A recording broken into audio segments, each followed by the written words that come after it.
বাংলাদেশকে অর্থনৈতিকভাবে চাপে ফেলার কৌশল নিয়েছে ভারত। ট্রান্সশিপমেন্ট বাতিলের পর স্থলবন্দর দিয়ে বাংলাদেশের পণ্য রপ্তানিতে নিষেধাজ্ঞা দিয়েছে দেশটি। শুধুমাত্র দুটি সমুদ্র বন্দর দিয়ে ভারতে পণ্য পাঠাতে পারবে বাংলাদেশ। এতে খরচ ও সময় বেশি লাগবে বলে জানিয়েছেন ব্যবসায়ীরা। দুই দেশের ব্যবসায়ীরা ক্ষতিগ্রস্ত হবে জানিয়ে বাণিজ্য উপদেষ্টা বলেন, আলোচনার মাধ্যমে সমাধান করা হবে। রিপোর্টে জানাচ্ছেন মাহবুব কবির চপল। দিন যত যাচ্ছে ভারতের সাথে সম্পর্কের শীতলতা তত বাড়ছে। ট্রান্সশিপমেন্ট চুক্তি বাতিলের পর এবার নতুন ধাক্কা দিল দেশটি। বাংলাদেশের তৈরি পোশাক, ফল, ফলের রস, প্রক্রিয়াজাত খাদ্য, বেকারি পণ্য, বিস্কুট, চিপস, সুতা, প্লাস্টিক, আসবাবপত্র ভারতের স্থলবন্দর দিয়ে রপ্তানি করা যাবে না। পাঠাতে হবে কলকাতা কিংবা মুম্বাইয়ের নবসেবা সমুদ্র বন্দর দিয়ে। এতে সময় ও খরচ দুটোই বাড়বে বলে জানান ব্যবসায়ীরা। ভারতীয় সিদ্ধান্তের ফলে আমাদের বাংলাদেশ থেকে রপ্তানি করার জন্য সময় এবং খরচ দুটোই বেড়ে যাবে, যার ফলে আমাদের কম্পিটিটিভনেসের উপর একটা চাপ আসবে। আমরা অত্যন্ত ন্যারো মার্জিনে কাজ করি, সেক্ষেত্রে ব্যবসা হারাবার একটা বড় সম্ভাবনা আছে। আমি আশা করব সরকার কূটনৈতিক চ্যানেলে এই ব্যাপারটি নিয়ে কাজ করা শুরু করবেন এবং অন্ততভাবে 3 মাসের জন্য এটাকে স্থগিত করে যাতে একটা দীর্ঘমেয়াদী সমাধান করা যায় সেই জন্য তারা যথেষ্টভাবে প্রয়াস নেবেন। বাংলাদেশ ভারত ব্যবসায়িক সম্পর্ক বেশ পুরনো। দেশটি থেকে বছরে 9,000 মিলিয়ন ডলারের পণ্য আমদানি করে বাংলাদেশ, রপ্তানি করে 1,500 মিলিয়ন ডলারের পণ্য। নতুন নিষেধাজ্ঞার ফলে সংকট সৃষ্টি হবে কিনা এমন প্রশ্নে বাণিজ্য উপদেষ্টা বলেন, দুদেশের ব্যবসায়ীরাই ক্ষতিগ্রস্ত হবেন। আমাদের এখানে খুব বেশি যে আসবাবপত্র যায় তা না। এক নম্বর, আমাদের গার্মেন্ট শিল্প একটা বড় পরিমাণ ভারতে যায় এবং আপনারা নিশ্চয়ই জানেন যে এটা আমরা প্রতিযোগিতার সক্ষমতাই আমাদের রপ্তানিগুলো হয়। বিভিন্ন সময় আমরাও আমাদের কৃষিপণ্য উৎপাদন এবং ভোগের উপরে নির্ভর করে আমদানিতে বিভিন্ন রকমের বিধিনিষেধ আরোপ করি, ভারতও করে। সো এটা একটা চলমান প্রক্রিয়া, এটা একটা বাণিজ্য ব্যবস্থাপনার একটা প্রক্রিয়া এবং এই বাণিজ্য ব্যবস্থাপনার প্রক্রিয়াতে আমরা কাজ করছি। সাম্প্রতিক ঘটনা প্রবাহের কারণে ভারত এসব পদক্ষেপ নিচ্ছে কিনা এমন প্রশ্ন এড়িয়ে যান বাণিজ্য উপদেষ্টা। দুই দেশের যে সাম্প্রতিক যে সম্পর্ক সেটার কারণে কি এটা হচ্ছে কিনা আপনি কি মনে? আমার কাছ তো বাণিজ্য, সো আমি বাণিজ্য নির্দিষ্ট বিষয়ে সীমাবদ্ধ থাকতে চাই। আমি সবসময় যেটা বলে এসেছি, আমি উদার বাণিজ্যে বিশ্বাসী একজন মানুষ। আমার কাছে বাণিজ্য যে ইনক্লুশন সেটাই মূল ইম্পর্টেন্ট। আলোচনার মাধ্যমে সমস্যার সমাধান হবে বলে আশা করেন বাণিজ্য উপদেষ্টা। আমাদের করণীয় গুলো আমরা নির্দিষ্ট করব। সাম্য হত্যার বিচারের দাবিতে আবারও শাহবাগ থানা ঘেরাও করেন ঢাকা বিশ্ববিদ্যালয়ের সাধারণ শিক্ষার্থী ও শিক্ষকরা। প্রকৃত সব আসামিদের দ্রুততম সময়ের মধ্যে গ্রেপ্তারের দাবি জানিয়েছেন তারা। এ সময় রমনা জোনের এডিসি মীর আসাদুজ্জামান জানান, প্রকৃত অপরাধীদেরকেই গ্রেপ্তার করা হয়েছে। একই দাবিতে বিকেলে শাহবাগ মোড় অবরোধ করে জাতীয়তাবাদী ছাত্রদল। এ সময় দ্রুত অপরাধীদের গ্রেপ্তার না করলে মার্চ টু যমুনা কর্মসূচির হুঁশিয়ারি দেয় সংগঠনটি। এদিকে সব হত্যাকারীদের গ্রেপ্তারের আশ্বাস দিয়েছেন স্বরাষ্ট্র উপদেষ্টা জাহাঙ্গীর আলম চৌধুরী। আদিন সচিবের রিপোর্ট। ঢাকা বিশ্ববিদ্যালয়ের ছাত্র শাহরিয়ার আলম সাম্য হত্যার ৫ম দিনেও বিচারের দাবিতে উত্তাল ক্যাম্পাস। বিক্ষোভ করছেন তার সহপাঠী শিক্ষকরা। পুলিশের দায়িত্বহীনতার অভিযোগ এনে শাহবাগ থানা ঘেরাও করেন তারা। পূর্বঘোষিত ৪৮ ঘন্টার আলটিমেটাম অনুযায়ী রাজু ভাস্কর্য থেকে মিছিল নিয়ে থানার সামনে অবস্থান নেন শিক্ষার্থী ও শিক্ষকরা।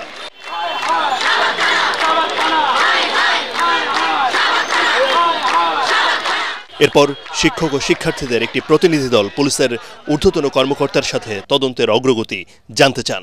আমাদের যে দুজন প্রত্যক্ষদর্শী আছে তাদেরকে অ্যাটলিস্ট আসামিদেরকে চিহ্নিত করতে বা নিশ্চিত করতে কাজে লাগানো বা তাদের নিয়ে নেওয়া। এই ঘটনাতে যদি 10 জন 15 জন 20 জন যতজন জড়িত থাকবে প্রত্যেককে আমরা আইনে আওতায় আনবো। এই ঘটনায় নিরপরাধ কেউ যাতে হয়রানির শিকার না হয় তা নিশ্চিতেরও দাবি জানান তারা। ইন্ট্রোগেশন শেষ হলে উইদিন 6 ডেজ এর মধ্যে বাকি আসামিদেরও অ্যারেস্ট করার পর্যায়ে চলবে এবং এই 6 দিনের মধ্যে ওনারা আরও অগ্রগতি করতে পারবেন। পরে সাম্যের প্রকৃত হত্যাকারীদের গ্রেফতারের দাবিতে শাহবাগ মোড় অবরোধ করে ছাত্রদল।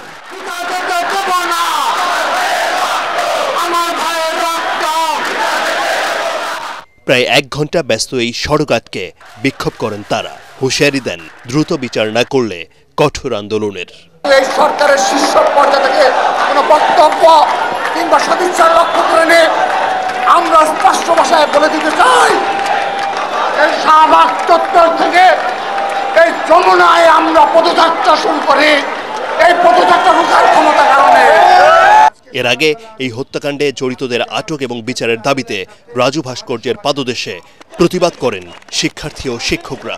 আমার ভাইয়ের বিচারের নামে কোনো প্রহসন যেন না হয়, রাজনৈতিক ফায়দা হাসিলের জন্য যাতে কালক্ষেপণ করা না হয়। সমস্ত রাজনৈতিক দলাদলের ঊর্ধ্বে উঠে এটি ন্যায় বিচারের স্বার্থে আমাদের ঐক্যবদ্ধ সংহতি প্রয়োজন। বিকেলে সচিবালয়ে স্বরাষ্ট্র উপদেষ্টার সঙ্গে বৈঠকে বসেন ঢাকা বিশ্ববিদ্যালয়ের উপাচার্য অধ্যাপক নিয়াজ আহমেদ খান সহ শিক্ষক শিক্ষার্থীদের একটি প্রতিনিধি দল। স্বরাষ্ট্র উপদেষ্টা আমাদেরকে আশ্বস্ত করেছে যে ডিবিতে ডিটেকটিভ ব্রাঞ্চে ইনভেস্টিগেশনটা ট্রান্সফার করা হবে। ওনারা এমনিতেও চেষ্টা করছেন এবং ওনারা বলেছেন এবং ফার্দার এটা যাতে ফ্যাসিলিটেট হয় সেইভাবে ওনারা এটা এগিয়ে নিয়ে যাবেন। এ সময় এই হত্যাকাণ্ডের সঙ্গে জড়িত সব আসামিকে এখনও গ্রেফতার না করায় অসন্তোষ প্রকাশ করেন সাম্যের সহপাঠীরা। একই ব্যক্তি একই সাথে প্রধানমন্ত্রী ও দলীয় প্রধান থাকতে পারবেন না বলে ঐকমত্য কমিশনকে জানিয়েছেন জামায়াতে ইসলামী। জুলাই সনদ চূড়ান্তকরণ সহ সংবিধান সংশোধনে গণভোটের প্রস্তাব দিয়েছে দলটি।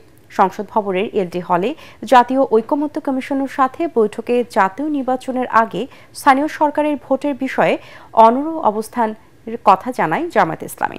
জাতীয় ঐকমত্য কমিশনের সহসভাপতি অধ্যাপক ডক্টর আলী রিয়াজ বলেন, 2-1 দিনের মধ্যে প্রাথমিক আলোচনা শেষে শুরু হবে দ্বিতীয় পর্যায়ের সংলাপ। মিজান শাহজাহানের রিপোর্ট। বিরতি দিয়ে 5 ঘন্টারও বেশি সময় ধরে চলে জামাতের সাথে জাতীয় ঐকমত্য কমিশনের আলোচনা। 11 সদস্যের প্রতিনিধি দলের নেতৃত্ব দেন দলের নায়েবে আমির ডাক্তার সৈয়দ আব্দুল্লাহ মোহাম্মদ তাহের। এ সময় তিনি বলেন, একটি দল ক্ষমতায় না আসতেই যেভাবে দখল শুরু করে দিয়েছে তাতে সুষ্ঠু নির্বাচন আয়োজনে সংশয় রয়েছে জামাতের। আগামী নির্বাচনও একেবারেই সঠিক সুস্থ হবে এরকম পরিস্থিতি কিন্তু এখনো লক্ষ্য করা যাচ্ছে না। কারণ কোন কোন কনস্টিটিউয়েন্সিতে ইতিমধ্যেই নানা সমস্যা দেখা যাচ্ছে। কিছুদিন আগে পাবনায় আটঘরিয়া এলাকায় জামাতের অফিসে অগ্নিসংযোগ করা হয়েছে, কিছু মারধরের ঘটনা ঘটছে। এখনো নির্বাচনের ডেটই হয়নি, এখনই জায়গা দখল, এলাকা দখলের প্রতিযোগিতা হচ্ছে। ঐকমত্য কমিশনের সহসভাপতি আলী রিয়াজ বলেন, জুলাই সনদ চূড়ান্তকরণে জাতিকে ঐক্যবদ্ধ করার দায় সবার। জাতীয় ঐকমত্য কমিশন চেষ্টা করছে যত দ্রুততার সঙ্গে সম্ভব আমরা একটি জাতীয় সনদের দিকে অগ্রসর হতে চাই। বিশ্বাস করি যে সমস্ত জায়গার মতো ভিন্নতা আছে, ভিন্ন মত আছে, ঐকমত্য তৈরি হচ্ছে না, সেগুলোর ব্যাপারেও আমরা অগ্রসর হতে পারব। বৈঠক শেষে জামাত নেতারা জানান, 166টি প্রস্তাবের মধ্যে 120টিরও বেশির সঙ্গে একমত তারা। দেশকে 4টি প্রদেশে ভাগ করার পক্ষে নয় তারা। এছাড়া সংসদের উভয় কক্ষে আনুপাতিক হারে নির্বাচন ও আগে স্থানীয় সরকারের ভোটের পক্ষে দলটি। দুইটা নির্বাচনেই লোয়ার হাউস আপার হাউস নির্বাচন দুইটাতে পিয়ার সিস্টেমই আমরা স্টেজ করেছি। গণভোটের মাধ্যমে আমাদের জুলাই চার্টার হোক, ন্যাশনাল চার্টার হোক এবং চার্টারের বাইরেও যদি কোনো ইম্পর্টেন্ট ইস্যু থাকে সেটাকে ইনক্লুড করে এটা আইনগত চূড়ান্তভাবে এটা ফাইনাল করবে। Of the people by the people and for the পিপলের কথা উল্লেখ করে নেতা বলেন, অনেক ব্যাপারে আগের বৈঠকে দ্বিমত করলেও এবার ঐক্যমত্যে এসেছে জামাত। দলীয় স্বার্থ নয়, জাতীয় স্বার্থে তাদের এই পরিবর্তন বলে জানান তিনি। ইশরাক হোসেনকে মেয়র করার দাবিতে নগর ভবনের গেটে তালা ঝুলিয়ে 4র্থ দিনের মতো আন্দোলন করেছে তার সমর্থকরা। এ সময় স্থানীয় সরকার উপদেষ্টার পদত্যাগ দাবি করেন তারা। আন্দোলনকারীদের সাথে যোগ দেন নগর ভবনের কর্মচারীরাও। এদিকে বন্ধ রয়েছে ঢাকা দক্ষিণ সিটি কর্পোরেশনের সব কার্যক্রম। এতে সীমাহীন ভোগান্তিতে পড়েন সেবা গ্রহীতারা। আগামীকালও নগর ভবনের সামনে বিক্ষোভ সমাবেশের ডাক দিয়েছেন আন্দোলনকারীরা। আরও জানাচ্ছেন মুশফিকুর রহমান।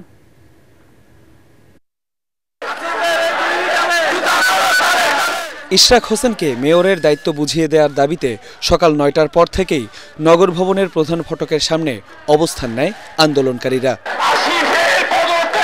বন্ধ করে দেয়া হয় মূল সড়কের যান চলাচল, চলে মুহুর্মুহু স্লোগান, দাবি তোলা হয় আসিফ মাহমুদ সজীব ভূঁইয়ার পদত্যাগের। একটা 5ই আগস্ট হয়েছিল শুধুমাত্র বৈষম্য দূর করার জন্য, কিন্তু আজকে সবচেয়ে বড় বৈষম্য করা হচ্ছে এই ইশরাকের প্রতি। নির্বাচন কমিশনে গ্যাজেট হয়ে গেছে এবং তাকে এবং কোর্ট থেকে রায় দিয়েছে, তারা তো কোর্টের প্রতিও তাদের সম্মান বোধ নাই। যে পর্যন্ত ইশরাককে শপথ না নেওয়া হবে ওই পর্যন্ত আন্দোলন সংগ্রাম চলছে, চলবে। একই সময় নগর ভবনের ভেতরে অবস্থান নেন দক্ষিণ সিটি কর্পোরেশনের কর্মচারীরা। জানান ইশরাক হোসেনকে দায়িত্ব বুঝিয়ে না দিলে কাজে যোগ দেবেন না তারা। যাতে নাগরিকরা সবাই সেবা পায় এবং আমরা যাতে কাজকর্মে ফিরতে পারি। তো আমি আশা করবো যে স্থানীয় সরকার উপদেষ্টা যিনি আমাদের মেয়র হয়েছেন, আমাদের মেয়র স্যারকে যাতে অবিলম্বে যাতে ওনার দায়িত্ব পালন করতে দেন। ভোটে নির্বাচিত মেয়র গেজেট পাস হয়েছে, সেই মেয়রকে ঢাকাবাসী বসাইতে চায়, বসানোর পর আমাদের রুম খুলে দেবে, আমরা অফিস করব। এদিকে কার্যক্রম বন্ধ থাকায় চরম ভোগান্তিতে সেবাগ্রহীতারা।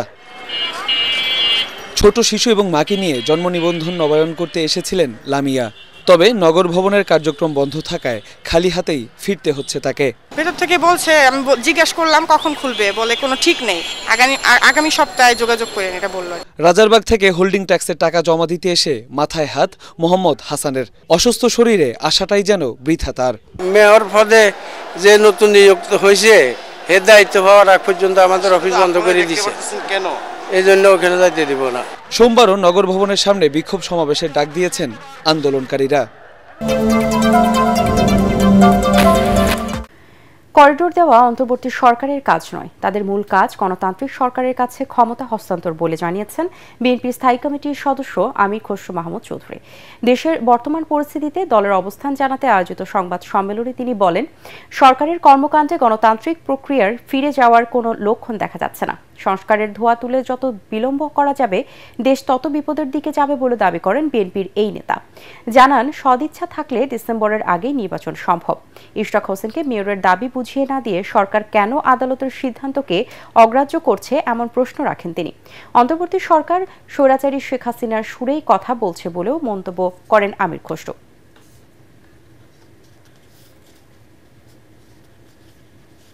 ঐক্যমত হয়েছে, এই কয়টা ঐক্যমতের পরিপ্রেক্ষিতে সমাধান করে নির্বাচনের রোডম্যাপ দিতে সমস্যাটা কোন জায়গায় কেন দেওয়া হচ্ছে না? সব আলোচনা হচ্ছে, চিটাগং পোর্ট দিয়ে দেওয়ার আলোচনা হচ্ছে, ওখানে করিডোর দেওয়ার আলোচনা হচ্ছে, ওদেরকে বিনিয়োগ সম্মেলন করা হচ্ছে। এটা তো তাদের কোনোটাই তাদের কাজ না। একটি গণতান্ত্রিক সরকারকে তাদের শান্তিপূর্ণভাবে ক্ষমতা হস্তান্তর করা, তার কোনো লক্ষণ দেখতে পাচ্ছি না আমরা এখানে। এবং সেটাই হচ্ছে সংখ্যার বিষয়। জাতি সংখ্যার মধ্যে পড়ে গেছে এবং এই সংখ্যা যত দিন যাবে এটা বাড়তে থাকবে, অস্থিরতা বাড়তে থাকবে, দেশকে একটি বড় ধরনের বিপদের দিকে ঠেলে দেওয়া হবে।